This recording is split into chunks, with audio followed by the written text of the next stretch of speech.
Hi, folks. I'm Liane Little, and I'm owl about stories. I read them, write them, watch them, anything with a story. I absolutely love it. I especially love sharing them with other people, and what better way is there to start than with the classics? They're classics for a reason, right? They're amazing stories and absolutely timeless. Don't forget to hit up all those fancy buttons. Like, subscribe, follow, share, whatever you need to do. But most importantly, don't be afraid to reach out. I'd love to connect with you, so feel free to leave comments as you'd like, or you can even follow me over on my Buy Me a Coffee page, lianelittle.com, to message directly. So let's continue on with The Count of Monte Cristo by Alexandre Dumas. Chapter 98 The Bell and Bottle Tavern. And now let us leave Mademoiselle Danglars and her friend pursuing their way to Brussels, and return to poor Andrea Cavalcanti, so inopportunely interrupted in his rise to fortune. Notwithstanding his youth, Master Andrea was a very skillful and intelligent boy. We have seen that on the first rumor, which reached the salon, he had gradually approached the door, and crossing 2 or 3 rooms at last disappeared. But we have forgotten to mention one circumstance, which nevertheless ought not to be omitted. In one of the rooms he crossed, the trousseau of the bride-elect was on exhibition. There were caskets of diamonds, cashmere shawls, Valenciennes lace, English veils, and in fact all the tempting things, the bare mention of which makes the hearts of young girls bound with joy, and which is called the corbeille. Now, in passing through this room, Andrea proved himself not only to be clever and intelligent, but also provident, for he helped himself to the most valuable of the ornaments before him. Furnished with this plunder, Andrea leaped with a lighter heart from the window, intending to slip through the hands of the gendarme. Tall and well-proportioned as an ancient gladiator, and muscular as a Spartan, he walked for a quarter of an hour without knowing where to direct his steps, actuated by the sole idea of getting away from the spot where if he lingered, he knew he would surely be taken. Having passed through the Rue de Mont Blanc, guided by the instinct which leads thieves always to take the safest path, he found himself at the end of the Rue Lafayette. There he stopped, breathless and panting.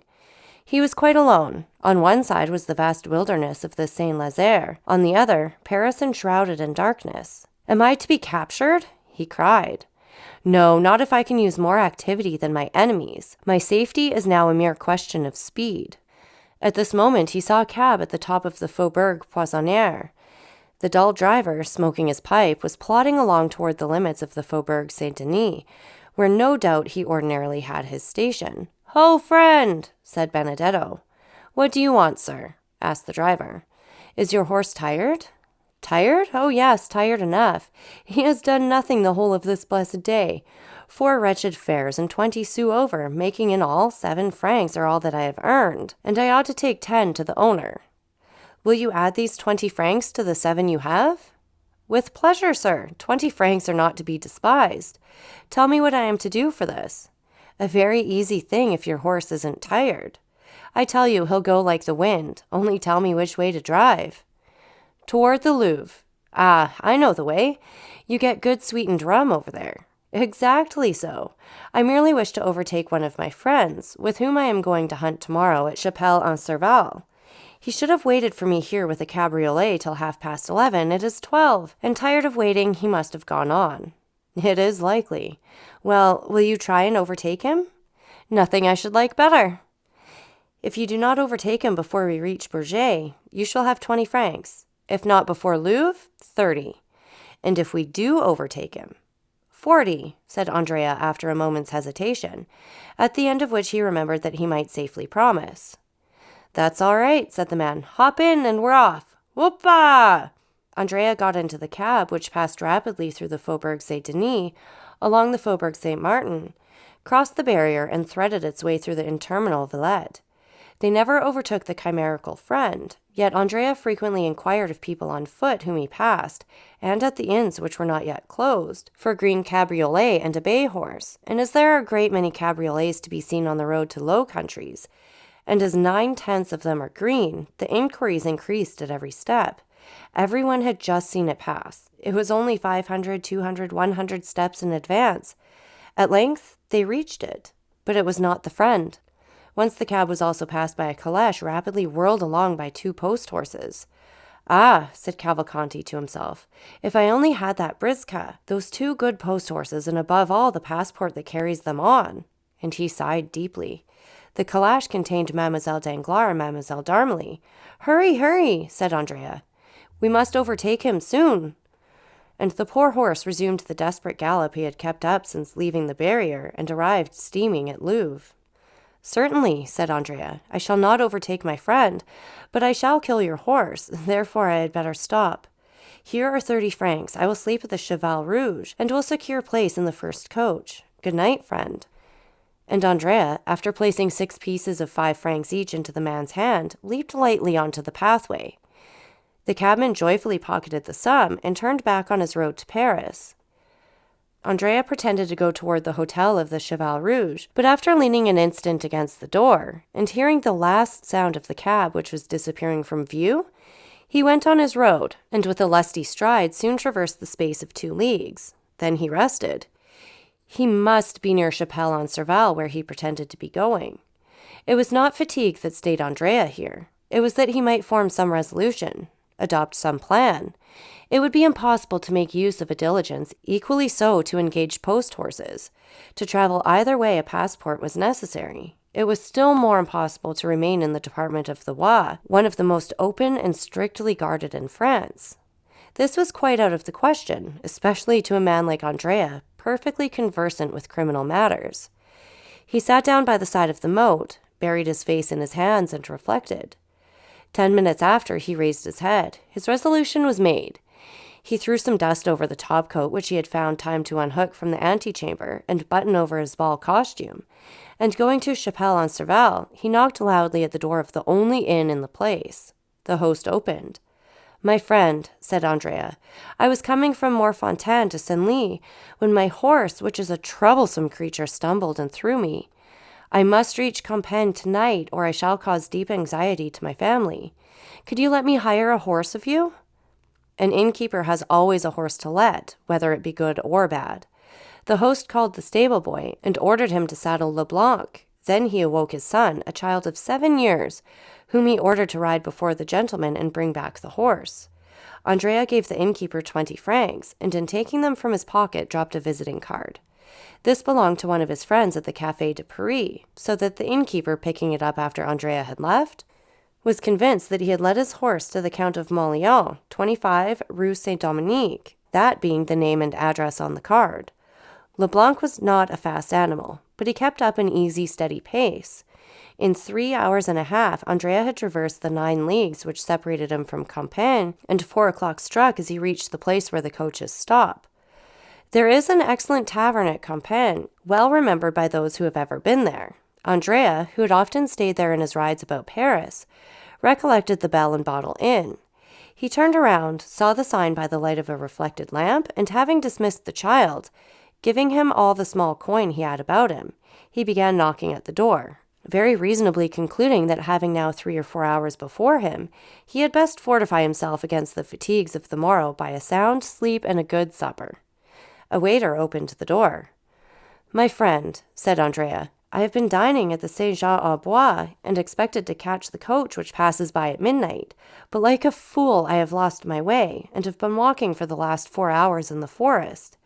Show me into one of those pretty little rooms which overlook the court, and bring me a cold fowl and a bottle of Bordeaux. The waiter had no suspicions. Andrea spoke with perfect composure. He had a cigar in his mouth and his hands in the pocket of his topcoat. His clothes were fashionably made, his chin smooth, his boots irreproachable. He looked merely as if he had stayed out very late. That was all. While the waiter was preparing his room, the hostess arose. Andrea assumed his most charming smile, and asked if he could have number 3, which he had occupied on his last stay at Compiègne. Unfortunately, number 3 was engaged by a young man who was traveling with his sister.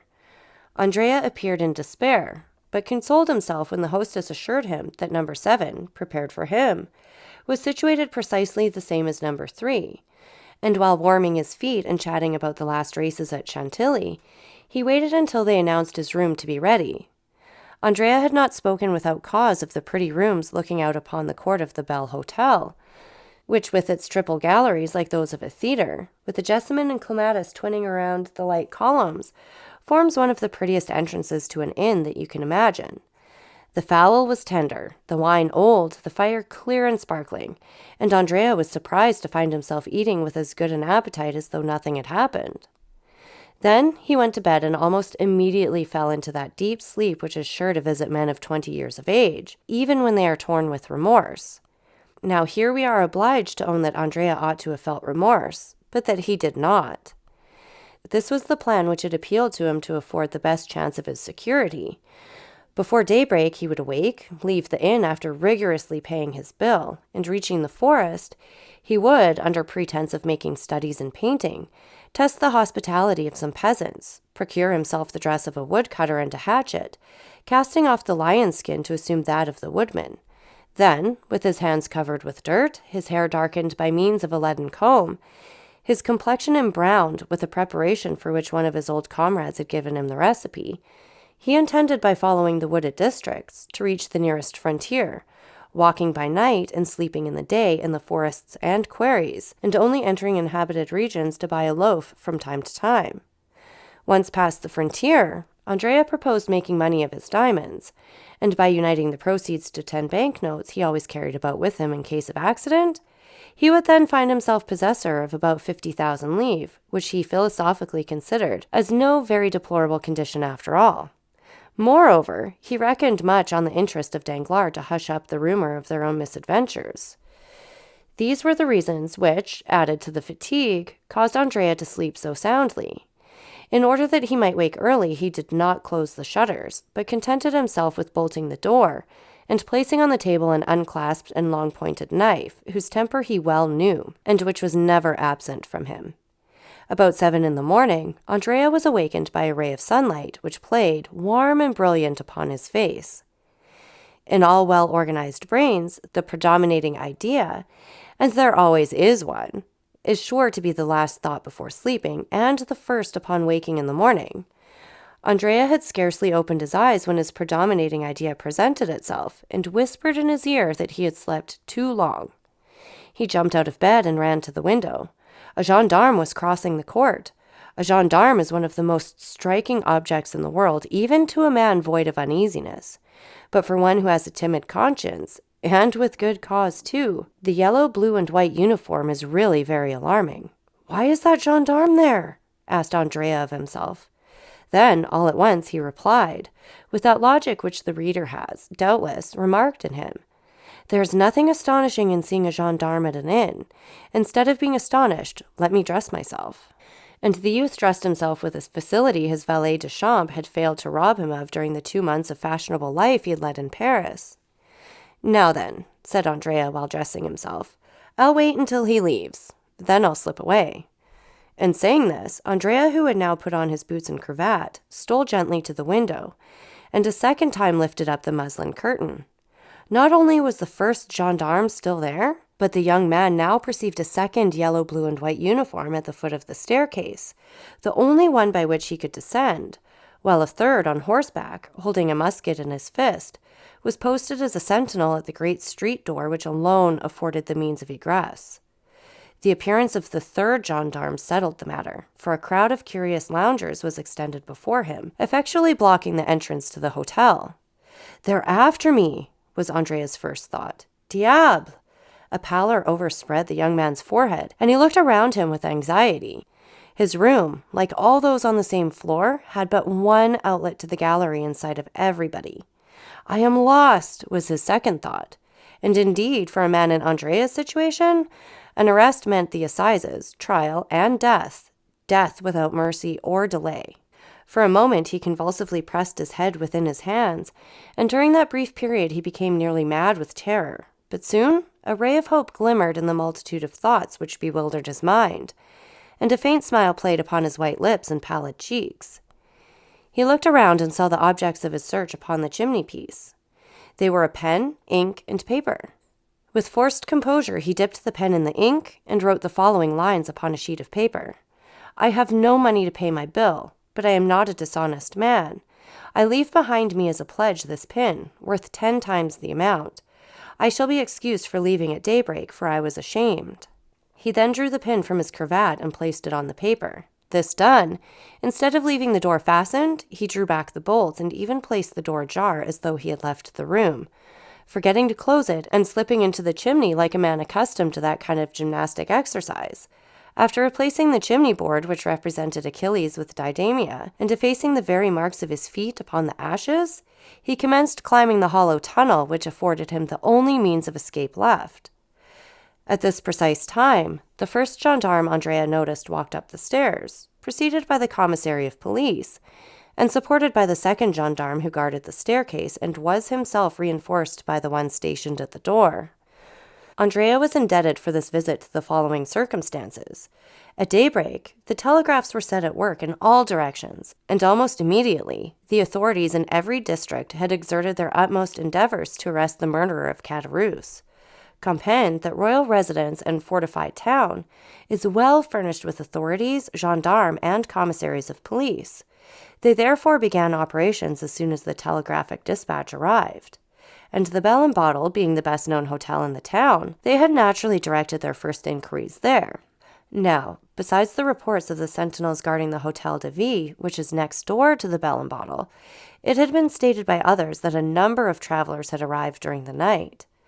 The sentinel who was relieved at 6 o'clock in the morning remembered perfectly that, just as he was taking his post a few minutes past 4, a young man arrived on horseback with a little boy before him. The young man, having dismissed the boy and horse, knocked at the door of the hotel, which was opened and again closed after his entrance. This late arrival had attracted much suspicion, and the young man being none other than Andrea, the commissary and gendarme, who was a brigadier, directed their steps towards his room. They found the door ajar. Oh, said the brigadier, who thoroughly understood the trick. A bad sign to find the door open. I would rather find it triply bolted. And indeed, the little note and pin upon the table confirmed, or rather corroborated the sad truth. Andrea had fled. We say corroborated, because the brigadier was too experienced to be convinced by a single proof. He glanced round, looked in the bed, shook the curtains, opened the closets, and finally stopped at the chimney. Andrea had taken the precaution to leave no traces of his feet in the ashes, but still, it was an outlet, and in this light was not to be passed over without serious investigation. The brigadier sent for some sticks and straw, and having filled the chimney with them, set a light to it. The fire crackled, and the smoke ascended like the dull vapor from a volcano. But still, no prisoner fell down as they expected. The fact was that Andrea, at war with society ever since his youth, was quite as deep as a gendarme, and even though he were advanced to the rank of brigadier, and quite prepared for the fire, he had climbed out on the roof and was crouching down against the chimney pots. At one time he thought he was saved, for he heard the brigadier exclaim in a loud voice to the two gendarmes, "He is not here!" But venturing to peep, he perceived that the latter, instead of retiring as might have been reasonably expected upon this announcement, were watching with increased attention. It was now his turn to look about him. The Hôtel de Ville, a massive 16th century building, was on his right. Anyone could descend from the openings in the tower and examine every corner of the roof below, and Andrea expected momentarily to see the head of a gendarme appear at one of these openings. If once discovered, he knew he would be lost, for the roof afforded no chance of escape. He therefore resolved to descend, not through the same chimney by which he had come up, but by a similar one conducting to another room. He looked around for a chimney from which no smoke issued, and having reached it, he disappeared through the orifice without being seen by anyone. At the same moment, one of the little windows of the Hôtel de Ville was thrown open, and the head of a gendarme appeared. For an instant it remained motionless as one of the stone decorations of the building. Then, after a long sigh of disappointment, the head disappeared. The brigadier, calm and dignified as the law he represented, passed through the crowd, without answering the 1,000 questions addressed to him, and re-entered the hotel. "Well?" asked the two gendarmes.